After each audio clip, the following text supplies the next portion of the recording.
Hello दोस्तों, शुरू करते हैं हमारी आज की कहानी को।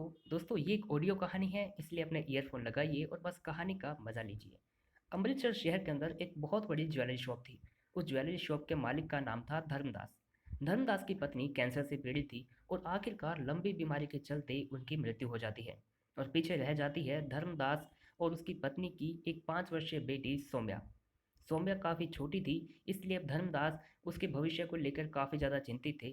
और इस बात की चिंता उन्हें खाए जा रही थी कि वो अकेले सौम्या का देखभाल कैसे करेंगे। तभी धर्मदास की जो ज्वेलरी शॉप थी उसके अंदर एक नई लड़की काम करने के लिए आती है। उस लड़की का नाम था काम्या। काम्या के बारे में अक्सर ये अफवाह थी कि वो नए नए लड़कों को फंसाती है और उनसे पैसे ऐंठती है। जब धर्मदास को इस बात का पता चला तो उन्होंने इस बात पर विश्वास नहीं किया, क्योंकि काम्या देखने के अंदर काफ़ी ज़्यादा संस्कारी और अच्छे घर की लड़की लगती थी। धर्मदास ने उसे तुरंत नौकरी पर रख लिया था।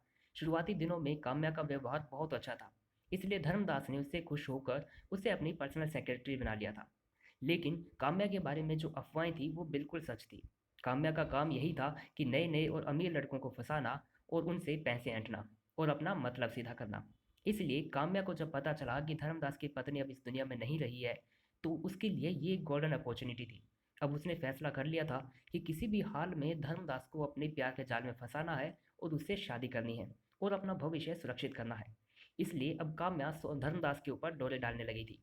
धर्मदास ने क्योंकि उसे अपनी सेक्रेटरी बना लिया था, इसलिए एक दिन धर्मदास ने उसे कहा कि हमें कुछ दिनों के लिए सूरत जाना होगा। वहाँ पर हमें हीरों का बहुत बड़ा जो ऑर्डर है वो पास कराना है। इसके लिए हमें 3 दिन वहाँ पर रहना पड़ेगा। तुम अपने कपड़े पैक कर लो, हम लोग कल ही वहाँ सूरत के लिए निकल जाएंगे। और अगले दिन धर्मदास और काम्या सूरत के लिए निकल जाते हैं। वहाँ पर जाने के बाद धर्मदास एक होटल के अंदर 2 कमरे बुक करते हैं और वहाँ पर अलग अलग कमरों में रहने लगते हैं। लेकिन काम्या का तो प्लान यही था कि उसे धर्मदास को अपने प्यार के जाल में फंसाना था। इसलिए शाम के वक्त काम्या ने एक बहुत ही वेस्टर्न ड्रेस पहनी, जिसके अंदर वो बहुत ज़्यादा सुंदर लग रही थी। और वो ड्रेस पहनकर वो धर्मदास के सामने जाती है। धर्मदास ने जब उसे देखा तो वो अपने आप पे कंट्रोल नहीं कर पाए। उन्होंने उसे कहा कि आज तो तुम काम्या बहुत सुंदर लग रही हो। क्या बात है, इतनी खूबसूरत तुम आज से पहले कभी दिखाई नहीं दी।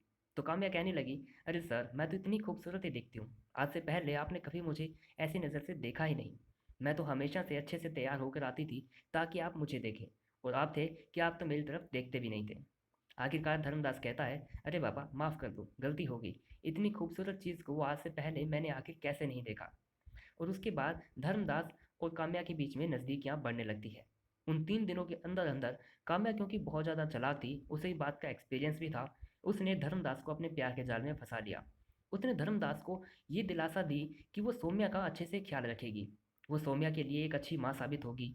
आखिरकार बेचारे धर्मदास उसके प्यार के जाल में फंस गए और आखिरकार वहाँ से लौटने के 1 महीने के अंदर अंदर उन्होंने काम्या से शादी कर ली।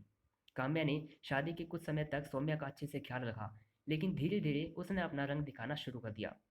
काम्या ने धर्मदास को इस बात के लिए पूरी तरह से राजी कर लिया था कि सौम्या की पढ़ाई के लिए ये ही सही होगा कि सौम्या को बोर्डिंग स्कूल में भेज दिया जाए। वहाँ पर उसकी पढ़ाई बहुत अच्छी होगी और उसका भविष्य बहुत ज़्यादा अच्छा रहेगा, क्योंकि अमृतसर के अंदर इतनी अच्छी पढ़ाई नहीं होती, इसलिए उसे बोर्डिंग स्कूल में भेजना ही सही होगा। बेचारे धर्मदास काम्या की बातों में आ गए और उन्होंने अपनी बेटी सौम्या को बोर्डिंग स्कूल में भेज दिया। सौम्या के जाने के बाद काम्या ने अपने जादू दिखाया और 1 साल के अंदर ही उसने एक बेटे को जन्म दिया। उसका नाम उन्होंने रखा रंजीत।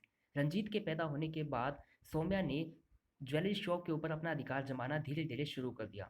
वो देखते ही देखते कुछ सालों के अंदर वो धर्मदास से भी ज़्यादा हिस्सों की मालकिन बन गई। कहने को तो अभी भी धर्मदास मालिक था, लेकिन असली पावर काम्या के हाथों में थी।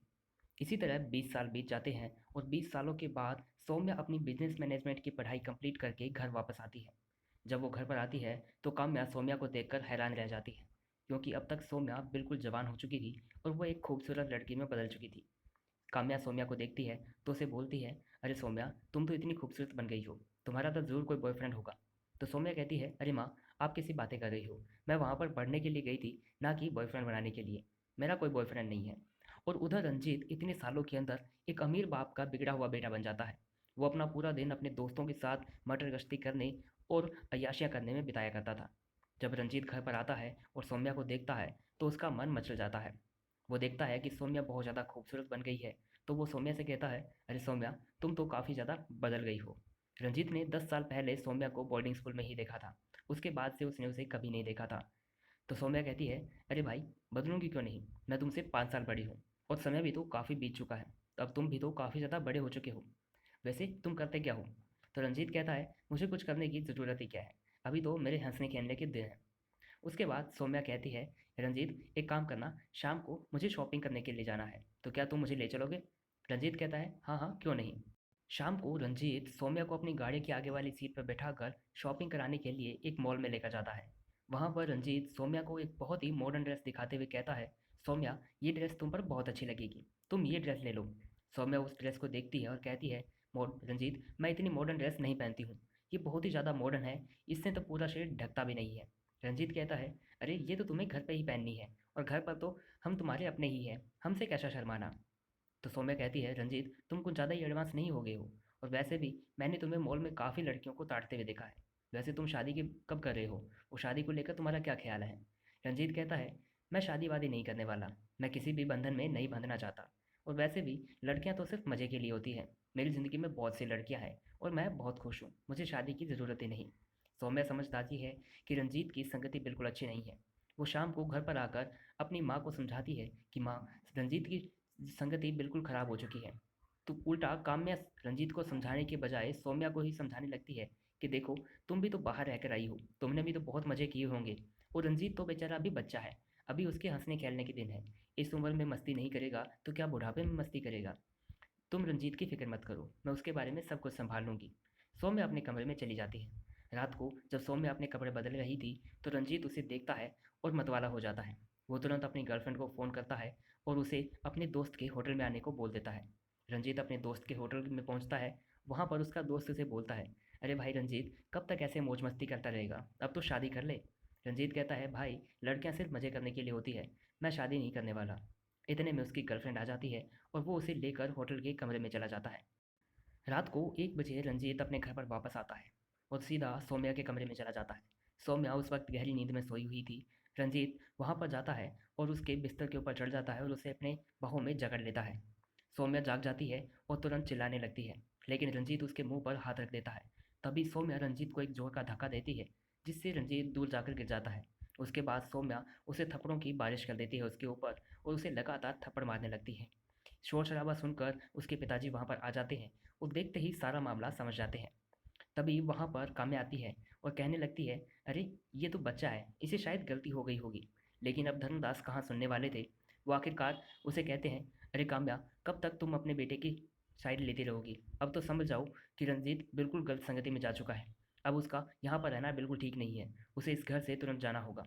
तो काम्या चिढ़ जाती है और कहती है, अगर कोई इस घर से जाएगा तो वो सौम्या है। ये बाहर रहकर आई है, पता ही नहीं इसने कितने लड़कों के साथ गुलछड़े उड़ाए होंगे। ये बिल्कुल गलत लड़की है, इसे इस घर से जाना चाहिए। लेकिन धर्मदास कहता है कि काम्या, तुम तो सिर्फ पैसे के लालची हो, मैंने तुमसे बड़ी लालची औरत आज तक नहीं देखी। मैंने बहुत बड़ी गलती की जो मैंने तुमसे शादी की। तो काम्या भी अब चिढ़ जाती है, कहने लगती है कि हाँ, हूँ मैं लालची, आखिर तुम कर क्या लोगे? वैसे भी तुम्हारे जैसे बुढ़े के साथ अब मेरा मन भी नहीं लगता। अच्छा होगा तुम मुझे तलाक दे दो। तो धर्मदास उसे तलाक दे देता है। लेकिन क्योंकि ज़मीन जायदाद का आधे से ज़्यादा प्रॉपर्टी के मालिक काम्या थी, और उसे तलाक के अंदर भी काफ़ी ज़्यादा मोटी रकम मुआवजे में मिल जाती है। इसके बाद धर्मदास के पास बहुत कुछ बचा था, और उसे बेचकर वो अपनी बेटी सौम्या की एक अच्छे से सूरत के बहुत बड़े हीरा व्यापारी के साथ उसकी शादी करवा देते हैं। और अब धर्मदास वहीं अमृतसर शहर के अंदर कभी अपने यहाँ पर मैनेजर रहे आदमी के शॉप के ऊपर मैनेजर का काम करते हैं। अगर आपको कहानी अच्छी लगी हो दोस्तों, इस कहानी को लाइक ज़रूर कीजिएगा।